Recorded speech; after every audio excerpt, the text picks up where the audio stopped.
Hey guys, today I want to talk about Hello Kitty Island Adventure. I'll give a bit of background on the game, some gameplay, and then my initial thoughts, as well as if I think it's worth the $52 price tag. The game originally released as a mobile game in June 2023 as an Apple Arcade exclusive. I had never even heard about Apple Arcade before this, so I guess I'm a bit behind on my mobile gaming knowledge, but it's a subscription service, I think similar to Xbox Game Pass. The game released for Switch and PC last week on January 30th, and there's a version in development for PlayStation 4 and 5 as well. On top of the pretty steep price tag, there's also a $26 DLC you can buy, which gives you some starter materials, as well as all the event-related furniture and clothing that was released while the game was mobile exclusive. I was hesitant to buy this game originally because it is pricey, but I'm definitely a Sanrio fan, and as soon as I saw that my boy Pom Pom was in the game, I knew I had to play it, even if it doesn't end up being worth the price. I didn't opt for the DLC though. In honor of this video, I brought out my little Pom Pom Squishmallow, so he'll just be here vibing in the background. Oh, also, just to further prove that Pom Pom is awesome, I have this figurine where he has a wheelbarrow where he's wheeling a little strawberry. Anyway, I'm getting distracted. Let's get playing. The beginning of this game was honestly so jarring for me as a cute Sanrio game. There's a snakes on a plane reference. Everyone casually lines up in an orderly fashion to jump out of a plane mid-flight. So basically, after everyone jumps out, they're all scattered around the island, and you have to look for your friends. He should have said cheese and quackers, if you ask me.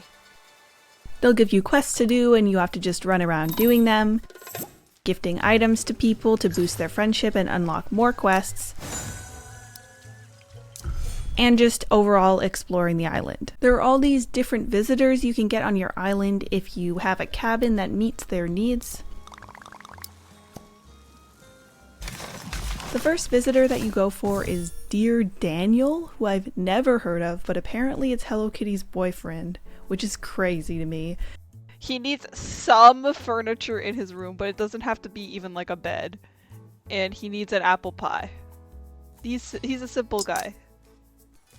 I can't believe Hello Kitty has a boyfriend and I have to buy him 3 pieces of furniture for him to move in. Why isn't she doing that? Bada bing, bada boom. Oh, here he is.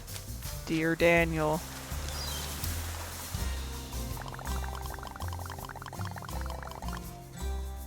But there's also a lot of cute ones, like Cinema Roll has a lot.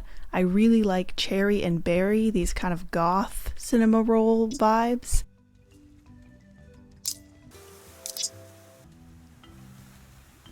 What does Laura Medic mean?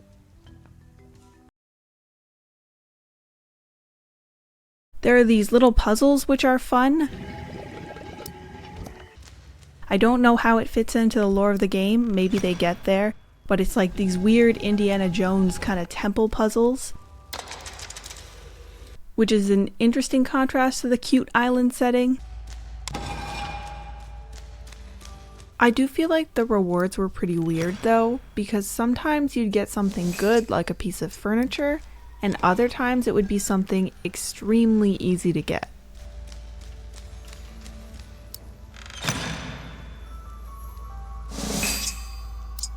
All that for some sticks, huh? There's also these other kind of carnival type mini games, like this bobbing for apples one, where you have to get as many apples as you can in this little hedge maze in the spooky zone.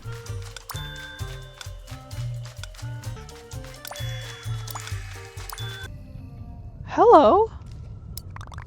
Or this one that's like a little jump quest where you collect flowers that took me a long time to understand for some reason. Where is it? Where do I go? Where do I go?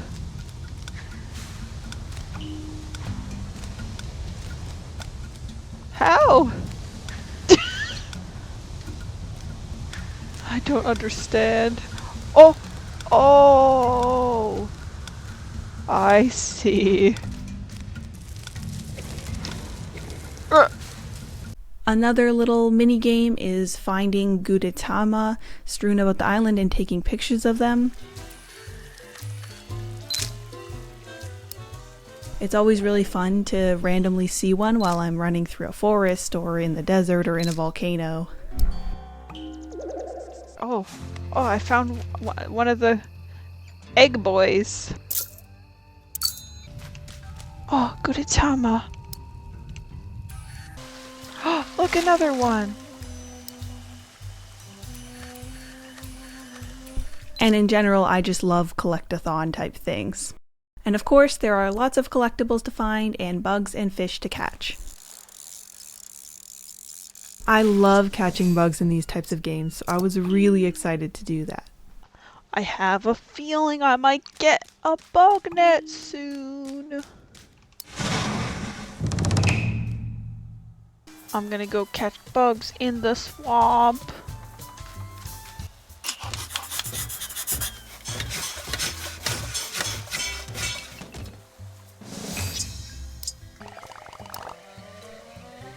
I have to catch a frog for a frog.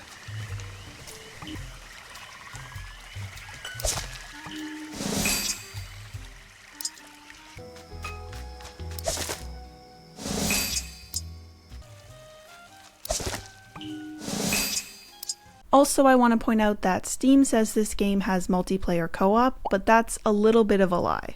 The co-op in this game is, I think, really similar to that in Animal Crossing, where people can visit your island, interact with the villagers, gift them things, but you can't actually play the game as multiplayer and have a joint island together. So you can't progress through the quests and story together like you could in something like Stardew. I knew this going in because I read reviews beforehand and saw this mentioned, but I just wanted to make sure others were aware in case that would be a deal breaker. So in the end, for me, I think the price is worth it. I feel so warm and fuzzy inside playing this game, even if I'm just running around collecting random things. Colors and the graphics are just really cute and comforting. This game feels a lot like Animal Crossing, but when I think about how let down I was by New Horizons, the price tag for this game makes a lot more sense because New Horizons is $80 and I didn't actually play it that much because I felt like it was missing the things I loved about Animal Crossing. It feels a lot like Animal Crossing, but with a lot less focus on decorating specifically or customizing your island, and more focus on developing relationships with the characters, exploration, and quests. There's also a lot of just kind of discovering things for yourself and finding new things. For me, personally, I didn't really like Animal Crossing New Horizons, like I said, because I don't really like the decoration aspect or the terraforming. It's just not what I'm interested in. I prefer exploration and I really like characters that feel real and unique. So this game is a lot more fitting for me. But if you really love the terraforming and the decoration in Animal Crossing, maybe that's not the case for you. There's still definitely house decorating in this game, and a lot of the furniture is really cute, but I don't think there is the variety that Animal Crossing has, and it doesn't look like there's outdoor decorating in the same way either. Alright, so that's pretty much it. My main experience with the game is that it's very cute, the different areas are really fun, and I like how all the different characters have specific interests and aesthetics. Each of the main characters has kind of their own little shop on the island, and I think that's very fun. I also cannot believe how many Sanrio characters there are, and after I tried looking up who the hell Dear Daniel was, I fell down the rabbit hole that is the Sanrio wiki.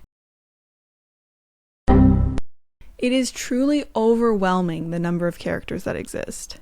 Like, I thought Dear Daniel and My Melody's grandpa were kind of niche, silly characters to have, but then you get to some of these,